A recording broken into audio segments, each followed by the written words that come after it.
Germán Vargas Lleras, uno de los más fuertes aliados del presidente Uribe durante más de 6 años, inició desde hoy una campaña para reemplazarlo.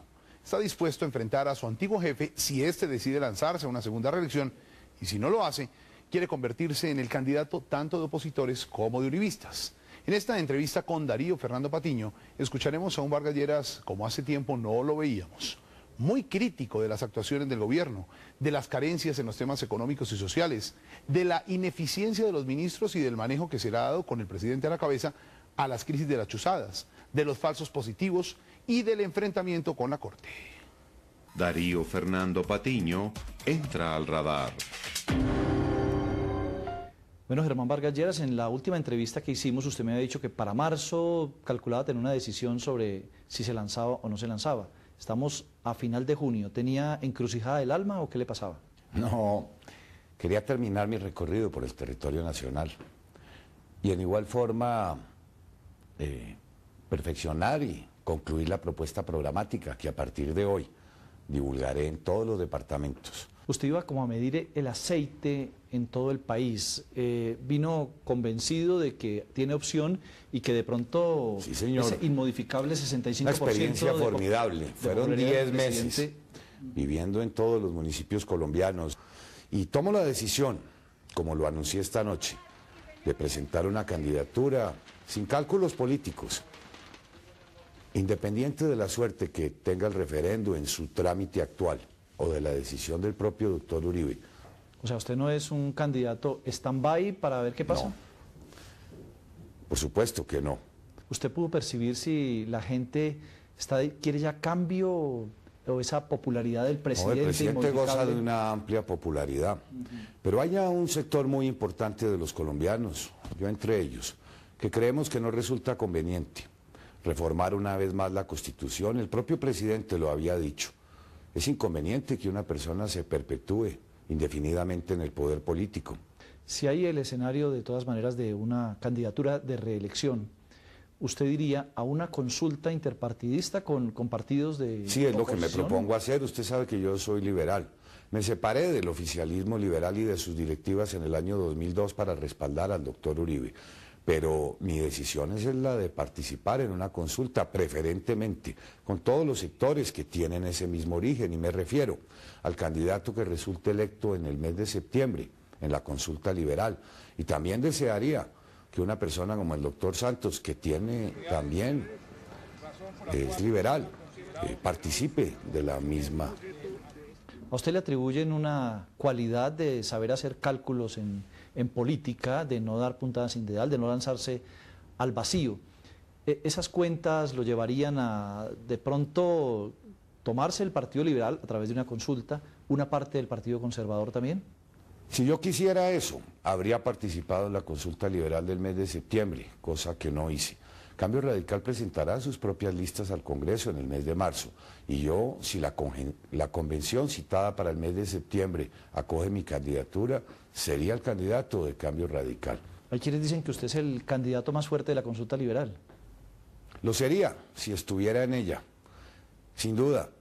Conozco encuestas en donde se pregunta sobre el tema y claro, el favoritismo es muy amplio. ¿Usted cree que hay una generación que no se merece quedarse congelada en este momento? Yo creo que hacemos parte de una generación que nos hemos preparado toda la vida para asumir estos desafíos y retos. Y en esa generación, ¿quiénes caben? ¿Quiénes deberían ya decidirse? Por ejemplo, Juan Manuel Santos renunció pero no se lanzó a nada, y Noemí Sanín ni renuncia, ni se queda, ni... Bueno, ellos sí, tienen turbulencia del naturalmente, alma. están haciendo su propio cálculo político y esperando qué suerte haya de tomar el referendo o cuál sea la decisión del propio presidente. Pero esto es algo inconveniente, porque la misma puede demorarse muchos meses y el tiempo será reducido para adelantar sus propias campañas. Sería muy útil que pronto ese asunto se resolviera. Aquí los estamos esperando para que vengan a plantear sus tesis y a controvertir de la manera más democrática. ¿Cómo es la cosa? ¿Que es posible mejor? Mejor es posible. Yo creo que eso es así. Y yo, la propuesta que estoy liderando ha acogido ese emblema, que es un emblema de optimismo, Colombia ha tenido muchas dificultades, muchos tropiezos, pero también tiene grandes fortalezas. Tenemos muchos problemas serios de pobreza que va a tocar enfrentar con igual determinación a como se hizo en los asuntos de la seguridad democrática. Son 22 millones de colombianos hoy que se debaten en la pobreza. Tenemos problemas muy grandes de infraestructura. Este es un país que está rezagado. Somos el país en América, después de Bolivia, con un mayor atraso en su infraestructura vial. Tenemos problemas en el sector rural. Los campesinos de Colombia son quienes tienen la más baja cobertura en educación, en salud, poca asistencia técnica, carecen de infraestructura en las redes secundarias y terciarias, en muchos sitios aún de electrificación, de servicios básicos. Mire, algo de lo que me impresioné en este recorrido es haber podido constatar que el 90% de los campesinos de Colombia no tienen unos ingresos laborales permanentes, están todos sometidos a un régimen del siglo XIX, a un régimen de jornal. Usted sabe que un jornal en Colombia hoy vale 12.000 pesos. Cuando más, trabajan 3 días a la semana. Sus ingresos no superan los 150.000 pesos mensuales. O sea que las cosas no son como las están pintando. ¿Lo pudo comprobar usted? El balance en seguridad democrática sin duda es extraordinario. Yo llegué a todos los rincones del país en donde antes me hubiera resultado imposible hacerlo. Pero cuando usted analiza el balance sectorial, en algunos frentes del gobierno encuentra que las cosas no son tan positivas. Tenemos problemas en salud, aún no hemos superado una cobertura del 52%, pese a los enormes recursos que se han invertido en los últimos años. Seguimos con una muy mala calidad en la educación. En un reciente estudio, Colombia ocupó el puesto 54 entre 57 países evaluados. Bueno, pero a usted le van a cobrar, con todo respeto, el que usted colaboró de este gobierno durante 8 años, este gobierno que tiene estas falencias que usted... Y no me arrepiento. Déjeme decirle aquí desde su programa al gobierno y al propio presidente que él merece sin duda el reconocimiento de toda la nación colombiana, pero algo es el éxito que puede uno reconocerle al propio mandatario, situación distinta al balance de algunos de sus ministros. Mire la situación de vivienda, Darío Fernando. Tenemos a 3.500.000 colombianos sin techo. El año pasado fue el año récord del gobierno, se ejecutaron 30.000 subsidios. A ese ritmo de gasto tardaremos 40 años en atender la demanda de quienes hoy no tienen techo. Y eso sobre la base de que ningún nuevo hogar se formara en el país. Mire, México invierte 7 veces más, un país pequeño como Costa Rica, 6 veces más. Nosotros no comprometemos más allá del 0.2% del Producto Interno Bruto en atender este gravísimo problema. Si yo tuviera la oportunidad de gobernar este país, mi compromiso es que en el primer año de gobierno construiríamos 200.000 unidades de vivienda popular y de esas, 40.000 serían entregadas bajo una modalidad de comodato o en arrendamiento o usufructo para poderle llegar al sector más vulnerable de los colombianos que nunca podrá cumplir con los requisitos que hoy se exigen en materia de ahorro programado y que tampoco tienen posibilidades de adquirir obligaciones hipotecarias para terminar de pagar su vivienda. Usted está diciendo, yo colaboré con este gobierno, no me arrepiento de hacerlo, no, de manera alguna. Pero tengo el derecho y la obligación de decir ahora, desde ahí que esto y esto no funcionó. Respaldé al doctor Uribe en su primero y en su segundo gobierno, pero le insisto, el balance en algunos sectores no es el mejor. Y claro, por eso hablo de transición. La seguridad democrática sin duda hay que continuarla. En este país va a ser muy difícil, por no decir imposible, que en el corto ni en el mediano plazo podamos tener una salida política al conflicto. Pero los colombianos tienen que reflexionar. No faltará quien a lo largo de esta campaña ofrezca salidas fáciles al conflicto. Yo no soy de ellos. Hay unas tareas que faltan por hacer, que reformar el servicio militar obligatorio. La Corte Constitucional ha dicho que los soldados regulares no pueden ir a combate.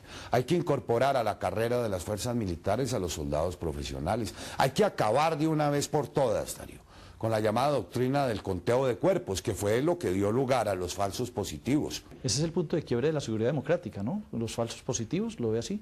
Bueno, es algo muy grave. Es que esa doctrina que se denomina hoy de falsos positivos y que al interior de la institución se bautizó como conteo de cuerpos, es algo muy grave, inaceptable. Le ha hecho eso un daño a las fuerzas militares irreparable a nivel internacional y es algo intolerable que no puede permitirse. Yo no aceptaría algo así ni como presidente, ni permitiría que un ministro no asuma su responsabilidad política de repetirse un hecho tan grave. ¿Usted gobernaría con un gabinete como el actual, incluyendo el ministro de Defensa que hubo hasta hace poco? No, yo gobernaría con un gabinete distinto, porque como ya le señalé, me parece que hay sectores en los que el balance es francamente más lamentable. Empoderado, con más autonomía los ministros, con más capacidad de acción. Mire usted lo que ha pasado en justicia. Llevamos 7 años. Confrontación con las Cortes, paro judicial, las 2 reformas que fueron presentadas al Congreso se retiraron antes de que tuvieran primer debate. Tenemos hace 3 años un código de procedimiento que permitiría la oralidad, la inmediatez en la prueba, la agilización de los procesos en lo civil, en lo contencioso, en lo comercial. No fue presentado nunca al Congreso. Creo que se cometió una grave equivocación eliminando el Ministerio de la Justicia antes de retirarme yo del Senado. En 2 oportunidades presenté nuevamente la iniciativa, el gobierno no la avaló. Ya lo veo, ahora sí, abierto y sin dudas. El tema de las chuzadas, el enfrentamiento con la Corte, ese seguimiento a la Corte, ¿ha sido fatal, necesario? Pues ha sido fatal porque cuando se violan las disposiciones constitucionales y legales, cuando los organismos del Estado violan la privacidad de las personas y mucho más en tratándose de la más alta rama del poder público que es la justicia, pues se cometen delitos que aún no han sido esclarecidos y que son muy graves naturalmente porque los organismos de inteligencia del Estado no están, ni deben estar para controlar ni vigilar a la oposición política y mucho menos a los jueces de la República o a los dirigentes políticos. Usted es un hombre de temperamento, de carácter. ¿Aquí ha habido exceso de temperamento? No, en temas como la chuzada eso no tiene nada que ver con el temperamento, eso es la comisión de delitos. ¿Ah? La relación con la justicia. La relación con las Cortes ha estado muy mal manejada y esa es la explicación de por qué hay que restablecer el Ministerio de Justicia para tener un interlocutor válido. ¿Cómo le parece a usted la afirmación del ministro del Interior esta semana en el sentido que va a restablecer la inmunidad parlamentaria? ¿Qué mensaje puede ser ese frente a la Corte Constitucional? Una afirmación de esas lo único que lleva implícito es que se controvierte a las decisiones judiciales, no se respeta las decisiones de la Corte, se cuestiona de antemano el alcance de las mismas. No, me parece que el gobierno y el Ministerio del Interior y la Justicia ha procedido equívocamente, de manera que no pretendamos señalar que esta responsabilidad le cabe a todo el mundo, sino a quienes han cometido las equivocaciones. En un país democrático como este, las decisiones judiciales son incuestionables. Pues bienvenido al debate. Bueno, Darío Fernando.